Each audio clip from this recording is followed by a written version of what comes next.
नमस्ते। आज मेरे साथ डॉक्टर संदीप पांडे फिर से एक बार जुड़ रहे हैं। डॉक्टर संदीप पांडे का बहुत गहरा रिश्ता रहा है गंगा से। गंगा को जैसे हम लोग तो भाई धर्म के रूप में भी देखते हैं, गंगा मैया और ये सब। डॉक्टर संदीप पांडे का एक दूसरा भी है कि वो प्राणदायिनी है, जीवन रक्षक है, क्योंकि वो लाइफलाइन है बहुत से एक बहुत बड़े पॉपुलेशन की जो उस पर डिपेंडेंट है। खेती के लिए उस पर डिपेंडेंट है, पानी पीने के लिए उस पर डिपेंडेंट है, इत्यादि इत्यादि। उसी गंगा को अविरल और निर्मल रखने के लिए एक बड़ी मुहिम चल रही है हरिद्वार में। मातृ सदन के जो साधु हैं, सन्यासी हैं, उस मुहिम को चला रहे हैं। और उस मातृ सदन के बारे में मैं बता दूं कि वो जो साधु सन्यासी लोग हैं वो लोग पढ़े लिखे, कोई इंजीनियर है, कोई कहीं साइंस पढ़ाता था, इस तरह के लोग हैं। और उन्होंने फिर एक बार मुहिम छेड़ी है। तो संक्षेप में संदीप जी पहले तो ये बता दें कि उस मातृ सदन की क्या वो है और आज कितने दिन हो गए हैं उन लोगों को अनशन उपवास करते हुए, थोड़ा इसके बारे में संक्षेप में। देखिए, पहले तो ये बता दूं कि ये मातृ सदन का 67वां अनशन है। अभी तक 66 अनशन हो चुके हैं, जिसमें एक महिला ने भी अनशन किया था, साध्वी पद्मावती ने, जिसका चरित्र हनन किया गया प्रशासन द्वारा। और उसके साथ जो व्यवहार हुआ, जिस तरह से उसको ले गए और जो उसकी मेडिकल सिचुएशन थी, उसमें कुछ ऐसा हो गया कि आज की तारीख में अब वो ठीक से बात ही नहीं कर पाती है और व्हील चेयर पे रहती है। तो अभी तक 2 साधुओं का बलिदान हुआ है मातृ सदन में, जिसमें एक स्वामी निगमानंद सरस्वती जो 2011 में, और ये सारे साधु 100 दिन के ऊपर अनशन करके मरे हैं। कोई 112 दिन, कोई 114 दिन, कोई 115 दिन।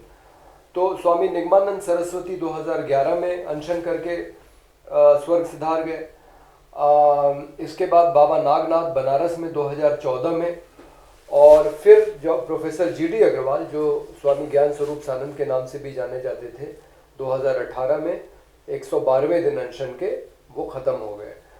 खास बात यह है कि प्रोफेसर जीडी अग्रवाल जो इन सभी संतों में सबसे जाने माने थे, वैज्ञानिक भी थे क्योंकि वो आईआईटी कानपुर में पढ़ाते थे, रिहंद बांध के इंजीनियर रहे हैं और पहली बार बांध बनाने की टेक्नोलॉजी में फ्लाई ऐश जो थर्मल पावर प्लांट का वेस्ट होता है उसका इस्तेमाल किया, जिसकी वजह से उस बांध के चीफ इंजीनियर को पद्मश्री अवार्ड भी मिला।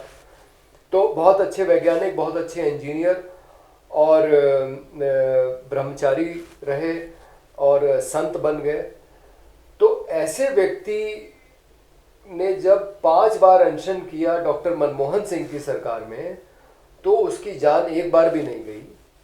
उससे बातचीत करके कभी जयराम रमेश, कभी कोई, उनकी कुछ बातें मान ली जाती थी। उनके कहने से भागीरथी नदी का 135 किलोमीटर की जो लंबाई है उसको पर्यावरणीय दृष्टि से संवेदनशील क्षेत्र घोषित किया गया, यानी कि अब उस पर कोई बांध नहीं बनेगा।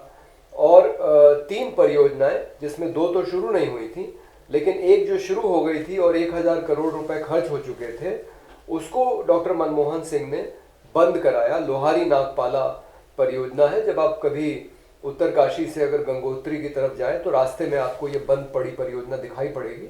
और डॉक्टर मनमोहन सिंह का कहना था कि हमारे लिए पर्यावरण को बचाना ज़रूरी है, बिजली तो हम किसी और तरीके से भी बना सकते हैं।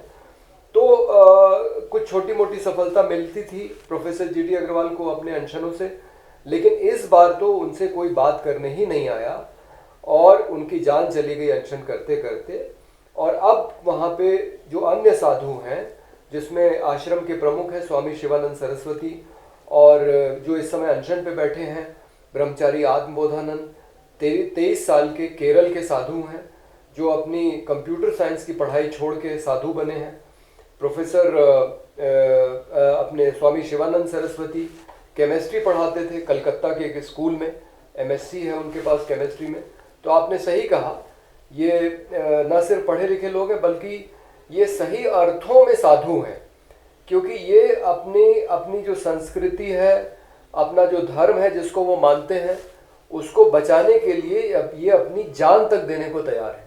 ये मुझे इसलिए कहने की ज़रूरत पड़ रही है क्योंकि इस बीच इस देश के अंदर इस तरह का एक सांस्कृतिक राष्ट्रवाद खड़ा हुआ है हिंदुत्व के नाम पे, जो जो हिंदुत्व के नाम पे दूसरों की जान तक ले सकता है, चाहे वो गौ हत्या के नाम पे हो या सिर्फ इस शक पे हो कि आपने गाय का मांस खाया, या आपने कोई बात ऐसी कह दी जो हिंदुत्व की या आरएसएस की विचारधारा के खिलाफ हो, तो आपको दिन दहाड़े गोली भी मारी जा सकती है, जैसे नरेंद्र दाभोलकर से लेके और गौरी लंकेश तक 4 लोगों की जाने गई।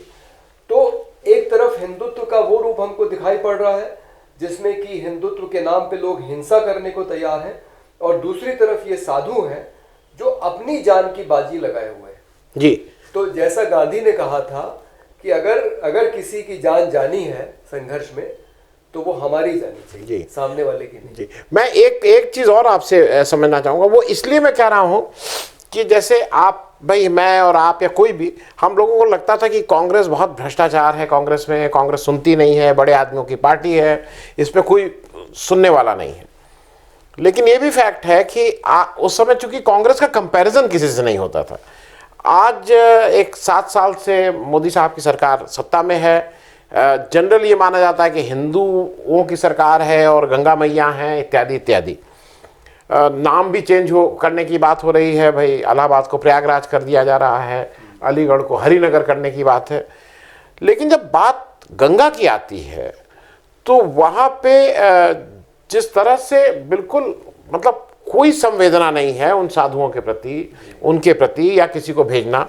एक गंगा संरक्षण के लिए एक विभाग अलग से बना था, मतलब एक मंत्रालय बना था, उमा भारती जी उसकी मंत्री थी।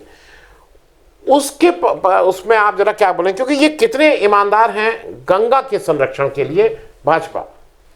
नहीं, ये बिल्कुल भी ईमानदार नहीं है, क्योंकि देखिए नरेंद्र मोदी ने बनारस जाके कहा कि माँ गंगा ने मुझे बुलाया है, जैसे कि बनारस से इलेक्शन लड़ने के लिए उनको बुलाया हो, और वो लड़े, जीते भी। और प्रोफेसर जीडी अग्रवाल ने नरेंद्र मोदी को अपनी जो 4 चिट्ठियां लिखी हैं उसमें 2 चिट्ठियों में इस बात को लिखा है कि मैं ये सोचता था कि आप गंगा के असली भक्त हैं, गंगा पुत्र हैं, लेकिन मैंने 4.5 साल इंतजार किया। मैंने सोचा कि शायद आप कुछ अलग करेंगे, लेकिन आप भी वही कर रहे हैं जो पहले की सरकारें कर रही थी, बल्कि उनसे आप बुरा कर रहे हैं, क्योंकि आप तो पहले की सरकारों ने 1000-2000 करोड़ का बजट खर्च किया होगा, आप तो 22,000 करोड़ रुपए का बजट लेके आ गए। और हो क्या रहा है? सिर्फ सीवेज ट्रीटमेंट प्लांट का निर्माण या रिवर डेवलपमेंट फ्रंट, जिसका नदी की सफाई से कोई लेना देना नहीं। प्रोफेसर जीडी अग्रवाल का साफ साफ कहना था कि सीवेज के पानी को साफ करने का काम ये नगर महापालिकाओं का है, ये काम गंगा मंत्रालय का नहीं है। और किसी भी विकसित देश में सीवर का पानी चाहे गंदा या साफ करके उसको नदी में नहीं डाला जाता है, उसका कहीं और इस्तेमाल किया जाता है। आप लॉन की सिंचाई में इस्तेमाल कीजिए, अपने टॉयलेट के फ्लश में इस्तेमाल कीजिए। तो इनकी गंगा को साफ करने की कोई मंशा नहीं है।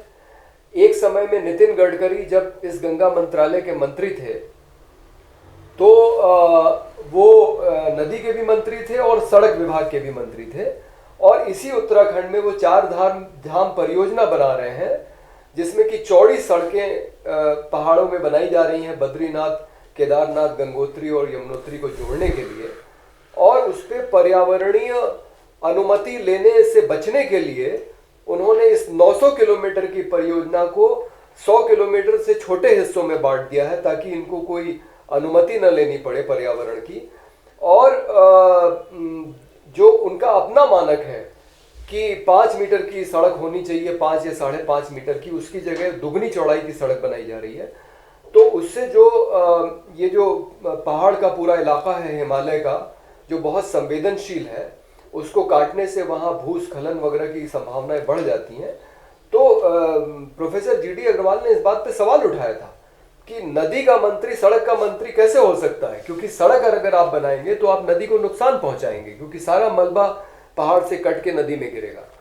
तो ये जो अनशन था वो इस बात के लिए था कि सीवेज का पानी नदी में जाने से रोका जाए, बांध नदी पे ना बनाया जाए, क्योंकि प्रोफेसर जीडी अग्रवाल का कहना था कि गंगा में जो अपने आप को साफ करने की क्षमता है, एक ऐसा वायरस है जिसका नाम है बैक्टीरियोफाज, जो मनुष्य शौच का जो बैक्टीरिया है ई कोलाई उसको मारता है। और गंगा में इसकी मात्रा यमुना और नर्मदा से ज़्यादा है, ऐसा नागपुर की एक सरकारी संस्थान के रिसर्च में ये साबित हुआ है।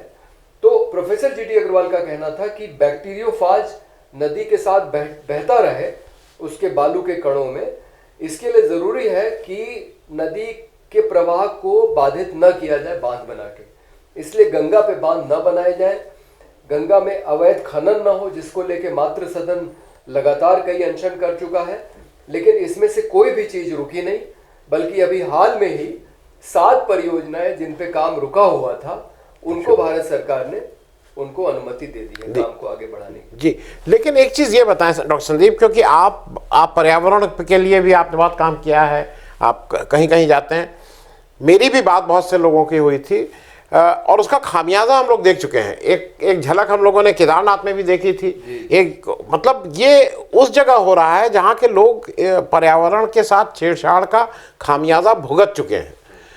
तो जब हमारे मतलब जैसे मैं, आप तो मान लीजिए भाई आप पढ़ाते हैं, अध्यापक हैं, आपको समझ में आता है, मेरे जैसा आदमी जिसको ये इसकी कोई जानकारी नहीं, उसको भी ये सेंस है कि आप जो छेड़छाड़ कर रहे हैं उससे आने वाली पीढ़ी के साथ आप एक तरह से नाइंसाफ़ी कर रहे हैं। तो क्या सरकार को ये समझ में नहीं आ रहा है कि कंट्रैक्टर का और बालू माफिया और खनन माफिया का इतना प्रेशर है कि ये उसके प्रभाव में ये सब का निर्णय ले रहे हैं? देखिए, किसान आंदोलन के बाद ये बात बहुत साफ हो गई है कि खास करके नरेंद्र मोदी की सरकार, इसके पहले की सरकारें भी इसकी दोषी हैं, वो पूंजीपतियों की गुलाम है, क्योंकि उन्हीं से उनको अपनी चुनावी राजनीति करने का पैसा मिलता है, इसलिए वो किसान विरोधी कानून वापस नहीं ले रहे। ठीक यही बात यहाँ पे भी लागू है कि बांध जो बने हैं वो बड़ी बड़ी कंपनियों ने बनाए हैं, उनके बिजली के कारखाने हैं, उनको उससे पैसा मिलता है।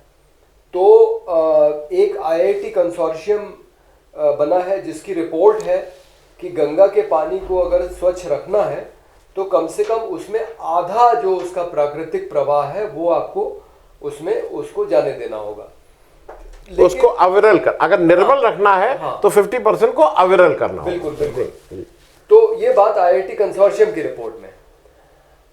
जीडी अग्रवाल साहब जिस दिन मरे हैं उस दिन उनके मरने के 1 या 2 घंटे पहले नितिन गडकरी इस बात के लिए तैयार हुए थे कि हम 30% प्रवाह हम उसको होने अविरल रखेंगे। हाँ, लेकिन जीडी अग्रवाल साहब ने उस बात को मानने से मना कर दिया था। उन्होंने कहा था कि आप आईआईटी कंसोर्शियम की रिपोर्ट को लागू कीजिए। तो होता यह है कि जो बांध बनाने वाली कंपनियां हैं वो ये कहती हैं कि अगर हम 30% प्रवाह छोड़ देंगे तो हमारी बिजली बनाने की क्षमता कम हो जाएगी, तो हमें नुकसान होगा। इसलिए अब बांध कंपनियां ये तय करने लगी हैं, जैसे कृषि कानून हमारे पूंजीपतियों के हित के ध्यान में रख के बनाए गए, उसी तरह से गंगा में कितना प्रवाह होगा ये हमारी सरकार अब नहीं तय कर पाएगी। ये बांध बनाने वाली कंपनियां तय कर रही हैं कि हम कितना पानी छोड़ेंगे ताकि हमको नुकसान ना हो। ये एक अजीब विडंबना है कि गंगा के पानी को बिजनौर के पहले सारा का सारा उसको रोक लिया जाता है, उसको अन्य कामों के उपयोग में ले लिया जाता है, और बिजनौर के बाद की जो गंगा है वो तो उसकी सहायक नदियों का पानी है या अन्य शहरों का जो सीवर उसमें गिर रहा है वो है। यानी इलाहाबाद और बनारस में जो लोग ये मान के गंगा में स्नान कर रहे हैं कि वो गंगा जल में स्नान कर रहे हैं, तो ये उनको समझना चाहिए कि ये गंगा का वो पानी नहीं है जो गंगोत्री से चला है। जी, बहुत बहुत धन्यवाद डॉक्टर संदीप इस बात करने के लिए। और मुझे ऐसा लगता है कि अगर हम लोगों ने खुद नहीं समझा तो जैसे कोरोना है और या कोविड एक आपदा आई थी, छेड़छाड़ वो भी था, हमने पर्यावरण से छेड़छाड़ किया था, तो आपदा को हम कितनी जल्दी बुला रहे हैं, आना तो है ही, वो शायद उसकी रफ्तार और हम तेज़ कर दे रहे हैं अगर हमने गंगा के साथ छेड़छाड़ को तुरंत प्रभाव से बंद नहीं किया तो। बहुत बहुत धन्यवाद स्टूडियो में आने के लिए, थैंक यू सो मच। अगर आपको दी पब्लिक के कार्यक्रम पसंद आते हैं तो इन्हें लाइक करें। अगर आप इस वीडियो को यूट्यूब पर देख रहे हैं तो चैनल को सब्सक्राइब करें, और अगर आप इसे फेसबुक पर देख रहे हैं तो दी पब्लिक के पेज को लाइक करें। अगर आप चाहते हैं कि हम निष्पक्ष पत्रकारिता को जारी रखते हुए आपसे जुड़े मुद्दों पर सवाल उठाते रहें तो हमें सहयोग करें। आपका छोटा से छोटा सहयोग भी इस मुहिम को जारी रखने में हमें ताकत देगा। डोनेट करने के लिए डिटेल्स जो हैं वो डिस्क्रिप्शन बॉक्स में दी गई हैं। धन्यवाद।